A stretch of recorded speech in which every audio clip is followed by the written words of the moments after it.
शहरियार खान आफरीदी कह रहे हैं कि आर्मी चीफ कौम का बाप होता है। लेकिन सर ये हर 3 साल के बाद तो बाप ही बदल जाता है, मतलब कुछ सुनने में अच्छा नहीं लगता ना, मतलब 3-3 साल के बाद बाप बदल रहे हैं, तो इसलिए कुछ और मिसाल दे दीजिए, ये बाप वाली मिसाल रहने दीजिए तो अच्छा है, बाप एक ही ठीक रहता है। आईपीएल खेलने के लिए बेताब हो रहे हैं, मरे पड़े हुए हैं बेकारिस्तान के प्लेयर्स के। यार किसी तरह आईपीएल के लिए इनविटेशन आ जाए, हमें किसी तरह यार जुगाड़ लग जाए कि हम आईपीएल में खेल पाए।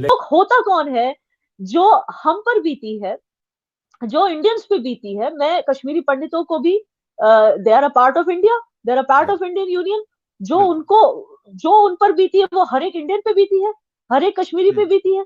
तो वो कैसे ये बोल सकता है बाहर से आके कि ये प्रोपेगेंडा है, जब उसको कुछ पता ही नहीं हमारी हिस्ट्री के बारे में। उन्होंने एक ऐसी मूवी को प्रोपेगेंडा बोला जिस मूवी में एक एक इंसिडेंट सही है, एक भी इंसिडेंट गलत नहीं है। खुद इजरायली होकर इजराइल को गालियां देता है, इजरायली माइंडसेट को गालियां देता है, इजरायली माइंडसेट को क्रिटिसाइज एक वर्ड होता है, एक होता है अब्यूज करना, वो अब्यूज करता है। इजराइल के एम्बेसडर ने ट्वीट किया है कि हम इसे सपोर्ट नहीं करते, उन्होंने गलत किया है।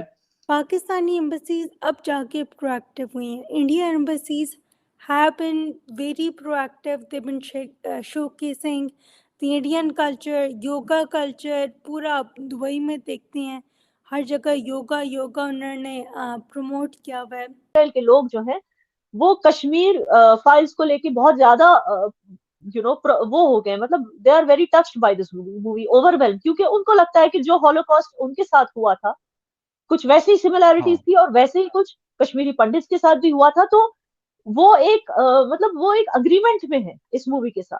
अफगानिस्तान में आप समझते हैं कि टीटीपी वाले जो हैं उन्होंने सीज फायर जो था वो खत्म कर दिया। उन्होंने कहा जी बहुत हो गया, खाली बैठे बैठे बोर हो गए होंगे ना। हम पाकिस्तान की हर सिटी में जो है वो उन्होंने अपने मिलिटेंट्स को कह दिया कि जी अटैक्स कीजिए। हम जीसीसी के साथ फ्री ट्रेड एग्रीमेंट क्यों नहीं कर पा रहे, जबकि इंडिया जो है that is getting closure with the UAE on ITU $200 billion bilateral trade. नमस्कार दोस्तों, इस वक्त भारत के गोवा स्टेट में इंटरनेशनल फिल्म फेस्टिवल हो रहे हैं, जहां भारत के और पूरी दुनिया के इस साल के अच्छे फिल्म्स को जज किया जा रहा है पूरी दुनिया के जज के द्वारा।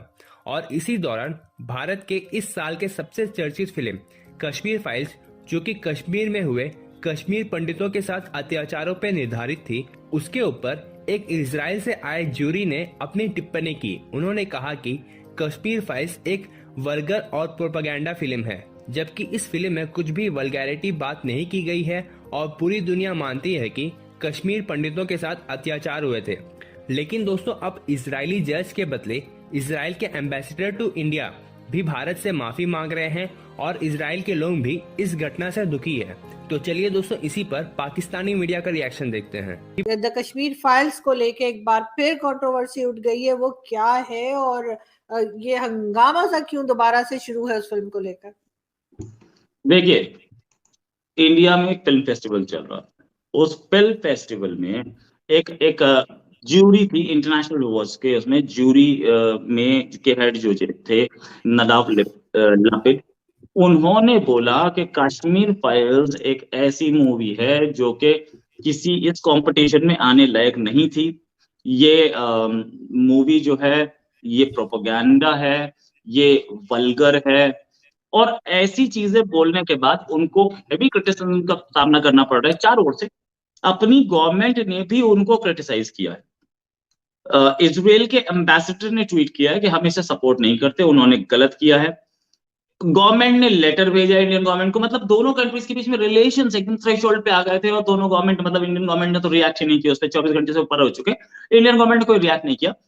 लेकिन इजरायली गवर्नमेंट ने रिएक्ट भी किया और इजरायली गवर्नमेंट ने ये भी बोला कि आपने गलत बोला है, we do not support his views. ये जो उनका स्टैंड था दैट वाज रॉन्ग।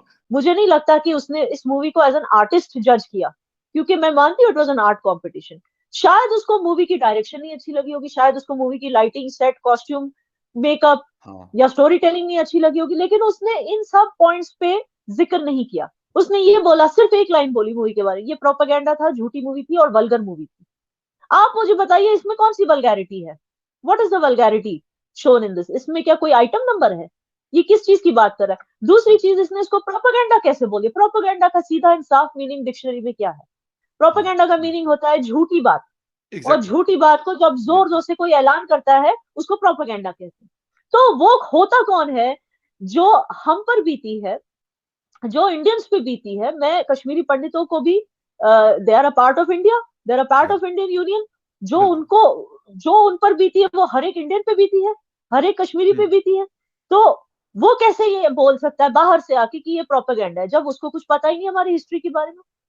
फिर मैंने छानबीन की, मैंने फाइंड आउट करने की कोशिश की कि क्या was it ignorance on his part, is he an ignoramus जिसको पता ही नहीं कि क्या हो रहा है, या इसने जानबूझकर ऐसा स्टेटमेंट दिया। फिर मुझे पता चला कि ये ऐसा बंदा है जो खुद अपनी कंट्री के खिलाफ है, खुद इजरायली होकर इजराइल को गालियां देता है, इजरायली माइंडसेट को गालियां देता है, इजरायली माइंडसेट को क्रिटिसाइज एक वर्ड होता है, एक होता है अब्यूज करना, वो अब्यूज बिल्कुल, करता है।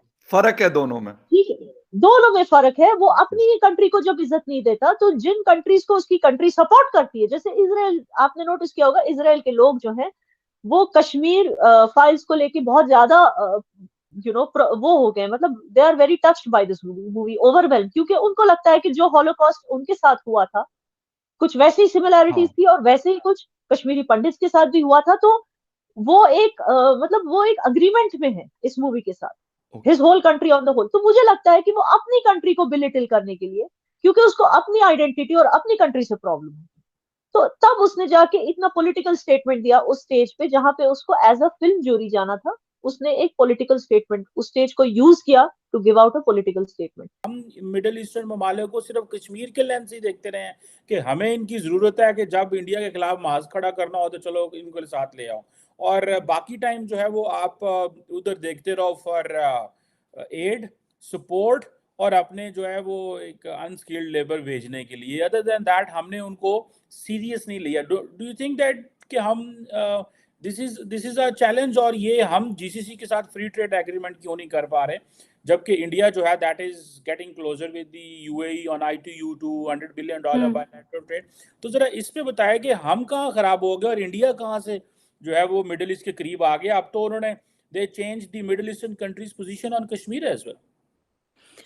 So what Pakistan has done शुरू से, and ये एक बहुत बड़ा वीक पॉइंट रहा है कि एक तो हम लोगों ने हमेशा, हम किसी भी बायलैटरल ट्रिप पे जाते रहे हैं मिडल ईस्ट में, तो हमने हमेशा उनको सबसे पहले आते ही कश्मीर इशू। देखें, बात यह है कि Kashmir is our problem and nobody will help us fight it. So we can't expect, हमारी जो एक्सपेक्टेशंस रही हैं गल्फ कंट्री से, they have not been realistic. We can't expect them or anyone else to fight with us for Kashmir. It's our issue, we have to fight it on our own. दूसरी बात यह है कि India has ever since Modi has come in, more ज़्यादा Modi candidate हुआ है कि India जो है वो अपने आप को प्रोजेक्ट करता है सही तरीके से. If you look at our embassies, Pakistan Indian embassies, Pakistani embassies अब जाके प्रोएक्टिव हुई हैं. Indian embassies have been very proactive. They've been showcasing the Indian culture, yoga culture. पूरा दुबई में देखते हैं हर जगह योगा उन्होंने प्रमोट किया हुआ है. ठीक है, so they have, and also सबसे ज़रूरी बात, these countries take India seriously because India is considered a regional economic heavyweight. Pakistan is an economic light weight, उसको कोई सीरियस नहीं लेता. पाकिस्तान को देखते हैं, वो समझते हैं या तो ये कश्मीर के लिए आया है या पाकिस्तान हमसे लोन्स लेने आया है. हम लोग को कैपेसिटी, पाकिस्तान में कैपेसिटी बहुत ज़्यादा, पोटेंशियल बहुत ज़्यादा है, but we have not leverage that to the best extent.